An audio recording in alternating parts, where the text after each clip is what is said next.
যদি আপনি আপনার ফেসবুক আইডিকে হ্যাকারের হাত থেকে রক্ষা করতে চান বা নষ্ট হওয়ার হাত থেকে রক্ষা করতে চান, তাহলে জাস্ট এই কয়টা স্টেপ ফলো করুন, তাহলে আপনার ফেসবুক আইডি কখনো হ্যাকও হবে না প্লাস নষ্টও হবে না। কোন প্রসেসগুলো কিভাবে করবেন চলুন আপনাদেরকে দেখাচ্ছি। শুরুতে আপনারা ডান পাশে থাকা ফেসবুকের প্রোফাইল আইকন বা 3 লাইন যেটাই থাকুক এখানে একটা ক্লিক করবেন। তারপরে হচ্ছে সেটিংসের যে আইকনটা দেখতে পারবেন এইখানে একটা ক্লিক করবেন। ক্লিক করার পর আপনার সামনে এরকম একটা ইন্টারফেস চলে আসবে। এইখান থেকে পার্সোনাল ডিটেলস এইখানে একটা ক্লিক করবেন।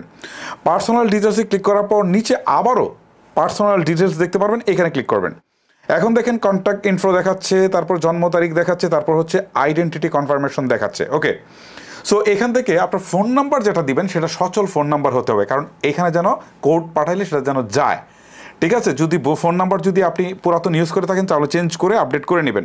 সো কন্ট্যাক্ট ইনফোতে ক্লিক করবেন। ক্লিক করার পর একটা ফোন নাম্বার আছে, আপনি চাইলে আরও একটা যুক্ত করতে পারেন, আর আপনি মাস্ট বি একটা ইমেল অ্যাড্রেস যুক্ত করবেন। এই জন্য অ্যাড নিউ কন্ট্যাক্ট এখানে ক্লিক করবেন। ক্লিক করার পর অ্যাড ইমেল এখানে ক্লিক করবেন। ওকে, সো এখন আপনাকে যে কাজটা করতে হবে ইমেল অ্যাড্রেস দিতে হবে। দেওয়ার পর এখান থেকে আপনি নেক্সটে ক্লিক দিলে একটা কোড যাবে আপনার ইমেল অ্যাড্রেসে, সেই কোডটা এখানে বসিয়ে ভেরিফিকেশন করলে আপনার ইমেল অ্যাড্রেসটা যুক্ত হয়ে যাবে। ওকে, সো এইটা প্রসেসটা ইজি, আমি আর দেখালাম না, জাস্ট আমি এখান থেকে ব্যাক করে চলে আসি।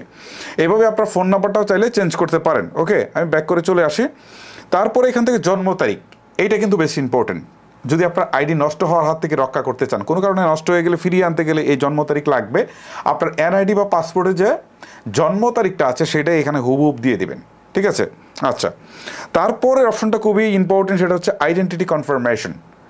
সো আপনার আইডি যদি কখনো নষ্ট হয়ে যায় কোনো কারণে, তাহলে এই আইডেন্টিটি কনফার্মেশনটা যদি আপনার চালু থাকে তাহলে কিন্তু আপনি আইডিটা ফিরিয়ে আনতে পারবেন, আদারওয়াইজ সম্ভবই না। এই জন্য আপনি আইডেন্টিটি কনফার্মেশনে ক্লিক করবেন। ক্লিক করার পর এখান থেকে কনফার্ম ইউর আইডেন্টিটি এখানে ক্লিক করবেন। তারপরে হচ্ছে প্রোটেক্ট ইউর অ্যাকাউন্ট এখানে ক্লিক করবেন। তারপর এখান থেকে আপনাকে পাসওয়ার্ড দিতে হবে। ঠিক আছে, পাসওয়ার্ড দেওয়ার পর আপনি কন্টিনিউ ক্লিক করবেন। এখন তারা আপনার হোয়াটসঅ্যাপে একটা কোড পাঠাবে এই নাম্বারে, সো এই কোডটা এখানে বসাতে হবে। ঠিক আছে, আমি আর যাচ্ছি না ওইদিকে।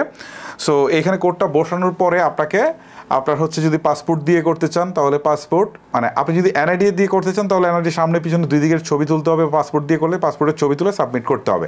তারা যদি দেখে সব ঠিকঠাক আছে তাহলে আইডেন্টি কনফার্মেশন চালু করে দেবে, তাহলে আপনার আইডি খুব সহজে নষ্ট হবে না। ঠিক আছে, আমি ধরে নিচ্ছি যে আপনারা একটু অ্যাডভান্স লেভেলে রয়েছেন, যেহেতু এটা 2025 সাল, সো আর আপনাদেরকে বিস্তারিত আর দেখাচ্ছি না, আমি ব্যাক করে চলে আসছি। এখান থেকে আমার 2টা বা 3টা কাজ কিন্তু হয়ে গেল। তারপরে দেখেন এখান থেকে পাসওয়ার্ড অ্যান্ড সিকিউরিটি নামে একটা অপশন রয়েছে। আমি ব্যাকে আসার পর পাসওয়ার্ড অ্যান্ড সিকিউরিটিতে যাবেন, চেঞ্জ পাসওয়ার্ড, এখানে আপনারা পাসওয়ার্ডটাকে চেঞ্জ করবেন। কেন চেঞ্জ করবেন? একটা স্ট্রং পাসওয়ার্ড দিতে হবে। যদি আপনারা ইজি পাসওয়ার্ড দিয়ে থাকেন, ফোন নাম্বার দিয়ে থাকেন অথবা নিজের নাম দিয়ে 1 2 3 দিয়ে থাকেন এই টাইপের, তাহলে কিন্তু হ্যাকার খুব সহজে হ্যাক করে ফেলতে পারে। এবং স্ট্রং পাসওয়ার্ডটা কীভাবে দিতে হয়, ধরেন কিছু স্মল লেটার দিবেন, কিছু ক্যাপিটাল লেটার দিবেন, কিছু বিভিন্ন নাম্বার দিবেন, যেমন 1 2 3 6 7 8 এই টাইপের কয়েকটা নাম্বার দিবেন, বিভিন্ন চিহ্ন দিবেন সাংস্কৃতিক, যেমন @, হ্যাশ, তারপর হচ্ছে স্টার, এই টাইপের বিভিন্ন সাংস্কৃতিক চিহ্ন ব্যবহার করে 8 ডিজিটের মিনিমাম পাসওয়ার্ড দিবেন, তাহলে এটা স্ট্রং হবে। এই পাসওয়ার্ড হ্যাকার সহজেই হ্যাক করতে পারবে না। তারপরে অপশনটা সবচেয়ে বেশি ইম্পর্টেন্ট, সেটা হচ্ছে 2 ফ্যাক্টর অথেন্টিকেশন। এখানে আপনারা ক্লিক দেবেন, দেওয়ার পর আবার আগের মতো বাকি স্টেপগুলো ফলো করবেন। 2 ফ্যাক্টর অথেন্টিকেশনে আপনাকে যে কাজটা করতে হবে, একটা ফোন নাম্বার চাইবে, ফোন নাম্বারটা দিবেন, দেওয়ার পর একটা কোড পাঠাবে, এই কোডটা এখানে বসালেই 2 ফ্যাক্টর অথেন্টিকেশনটা চালু হয়ে যাবে। সো এই ক্ষেত্রে সবচেয়ে বড় সুবিধা হচ্ছে আপনার আইডি এবং পাসওয়ার্ড যদি কেউ নিয়েও যায়, মানে আপনার আইডি এবং পাসওয়ার্ড একজনকে দিয়ে দিলেন যে ভাই নিয়ে যাও তুমি, সে নিয়ে গিয়ে লগ ইন করতে গেলে আপনার সিমে একটা কোড আসবে, এই কোডটা যতক্ষণ না বসানো যাবে ততক্ষণ সে আপনার ফেসবুকে প্রবেশ করতে পারবে না। তার মানে আইডি পাসওয়ার্ড নিয়ে গেলেও আপনার ফেসবুক থাকবে নিরাপদ। ওকে, সো এটা কিন্তু খুবই ইম্পর্টেন্ট।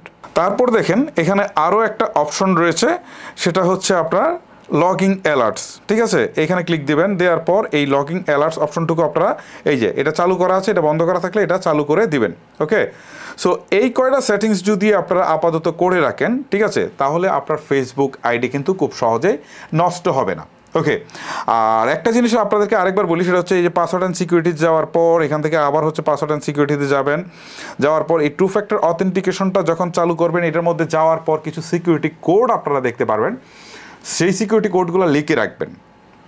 লিখে রাখলে সুবিধা কি, কখনো যদি আপনার ফোনে কোড না আসে, এই প্রবলেমটা কিন্তু অনেকেই ফেস করি, তখন কিন্তু আপনারা এই সিকিউরিটি কোডগুলো দিয়ে বা ব্যাকআপ কোডগুলো দিয়ে আপনারা কিন্তু আপনাদের ফেসবুক আইডিতে প্রবেশ করতে পারবেন। সো এই হচ্ছে মূলত ফ্যাক্ট। সো যে কথাগুলো বললাম এগুলো যদি আপনারা মেনে চলেন বা এই সেটিংসগুলো যদি আপনারা করে রাখেন তাহলে আপনার ফেসবুক আইডি কখনোই নষ্ট হবে না।